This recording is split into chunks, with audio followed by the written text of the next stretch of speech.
Hey everyone, before we get started, I want you to stop and feel your body. Do you notice any tightness anywhere? Like in your jaw or your shoulders? Maybe even in your stomach? Yeah, I bet you didn't even realize you were so tense until right now. And that's the point. You see, most people live constantly disconnected from their own bodies and their own feelings. But we're going to change that today. We're going to explore a radically new way of being. I'm going to explain to you what embodiment is, why embodiment is absolutely essential for a better life and a better world, and why you've been living disconnected from yourself for so long. Now, what you just noticed your muscles doing is something called armoring. It's when the body doesn't relax because it's storing repressed stress and trauma. You see, your body is deeply connected with your unconscious mind. There's no separation. So when you ignore your emotions, they don't just magically go away. Whenever the mind represses, the body expresses. And that's why you usually see people who are not feeling great. They have this sort of collapsed posture where it's all closed in and shut down and the chest is caved in, whereas people who are happy have a more open and aligned posture. Makes sense, right? It's important to become conscious of what our bodies are trying to tell us, because the longer we ignore the distress in our bodies, the faster and worse it creates problems. And over time, it affects not just your body, but every aspect of your life. Your thinking, your psychology, your relationships, your capacity for intimacy, your sexuality, your intuition, your spirituality. Literally everything is affected by your capacity for embodiment. So let's lay the foundation and define what embodiment is, because most people think of embodiment as just listening to your body, as if all you needed to do was just put your ear to the wall once in a while and listen in on your body while you sit comfortably in your head. Well, embodiment isn't just feeling your body, though that's a good start. It's actually much deeper than that. Embodiment means feeling the world through your body. It's being able to attune with your entire body's vital intelligence and the sensations that it's using to communicate. Embodiment is feeling the connected wholeness of life through everything you experience, and it brings you into a space of calm, clarity, and connection with the present moment, and harmony within ourselves and the world around us.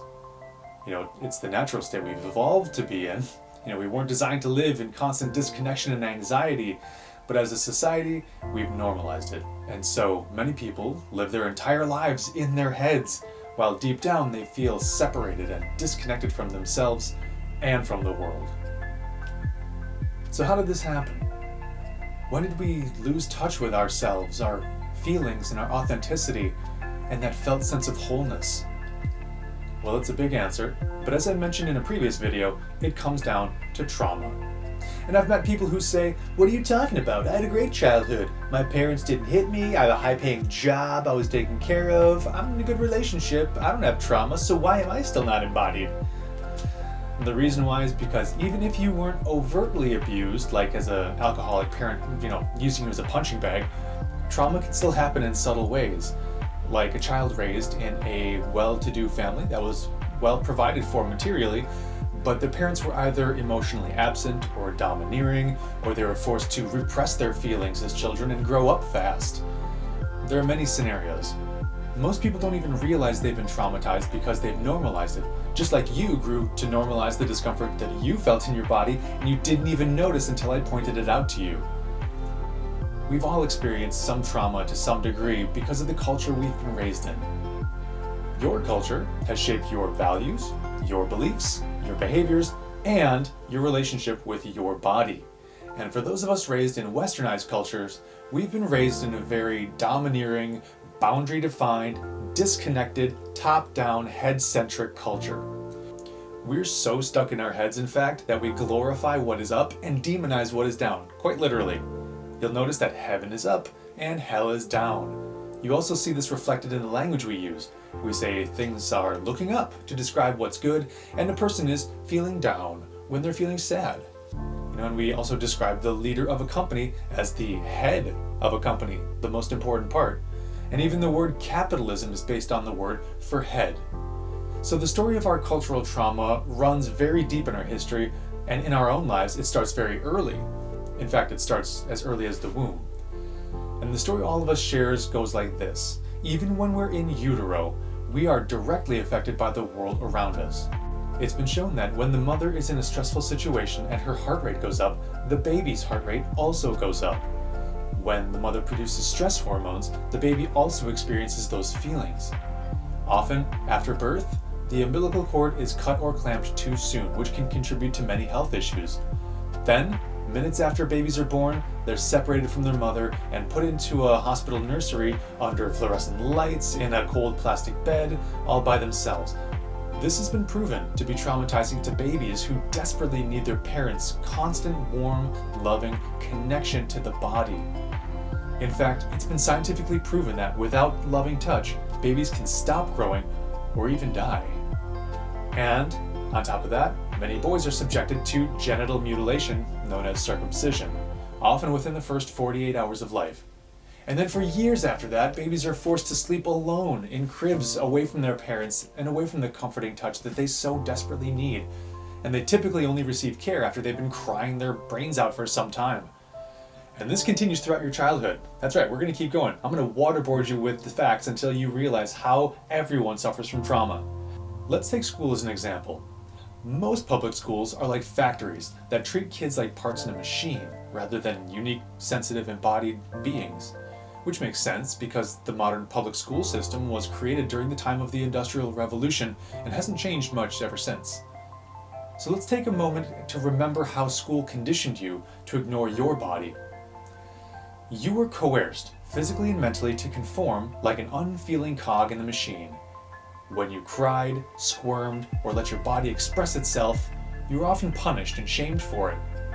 Instead, you were forced to sit still, be serious, and stay alone in a cold desk deprived of any comforting physical contact with anyone for about 7 hours a day. And this went on for 12 years or more. On top of that, you were pushed to believe that your worth as a child was based primarily by one small aspect of your cognitive intelligence out of the entire wide spectrum of intelligences that your body possesses. And by doing so, we were conditioned to believe that we must ignore our bodies and our feelings in order to think more clearly. We've been culturally brainwashed to believe that being a successful human means that you've learned to rule yourself with your head and ignore your body. And our cultural conditioning continues and goes so much deeper, but I'm going to stop there because I hope I've made my point. We all have trauma that forces us out of our bodies and up into our heads. And most of us go through life as if there's not even another choice on how to be. But I'm here to tell you that there is. There's a better, more integrated and harmonious way to live. There's a deeper intelligence within the body. Neurologists have come to recognize that we have a second brain, which resides in the pelvic bowl and in the belly. It's called the enteric nervous system. Now, one of my favorite mentors on embodiment, Philip Shepard, once remarked that if the brain in the head is where we can consciously think, then the brain in the belly is where we can consciously be. In fact, this second brain in the belly may be relatively new to modern science, but ancient societies throughout time have known about this. They saw the belly as the most profound center of our thinking and our being.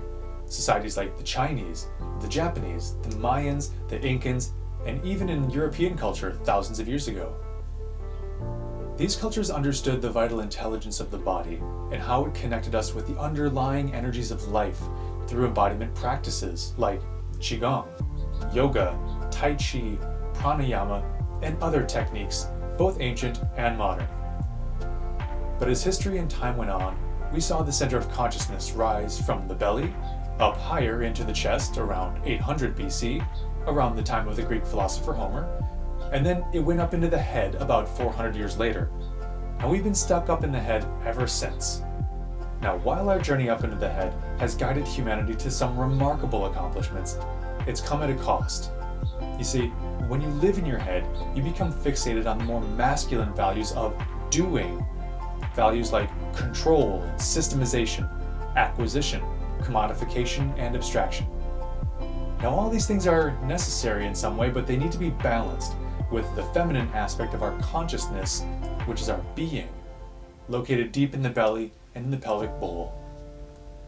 Living with this embodied intelligence brings us into harmony with the feminine values of being, like connection, presence, harmony, receptivity, and our felt intuition. Haven't you noticed that when you try to find your place of inner being by focusing on the external doing, we end up living in our heads? And it's kind of like a hamster going around and around and around in a wheel, but it never comes to a place of rest or peace. I mean, sure, we might have some worldly accomplishments and shiny objects, but we lose ourselves in the process. We lose our well-being, and we lose our connection with the world. However, when our doing comes from that inner place of being, we live in greater harmony with ourselves and therefore the world. From this embodied alignment, life isn't such an anxious struggle. Our effort becomes more effortless because it's grounded in our natural being.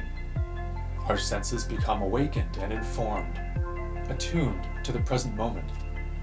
We awaken the body's full health, intelligence, vitality, and ultimately, we awaken to not just the wholeness of our being, but we awaken a profound, deeper spiritual gnosis, a resonant understanding of the wholeness of our connected existence, which goes beyond words and anything we can really put into a logical box. Because we may not be able to conceptualize what the divine is and what our connection is to it, but we can feel it. And that connection gets clearer and clearer as we return home to the divine presence of embodiment. So there it is. Now this has just been an overview of embodiment, but it gets so much better the deeper you go. And in the next videos, I'll be sharing some easy but powerful practices to get you more aligned and embodied. I hope you'll join me there. And if you enjoyed this video and you want to see more, please feel free to like and subscribe. And feel free to share your thoughts and experiences below in the comments section. I would love to hear from you.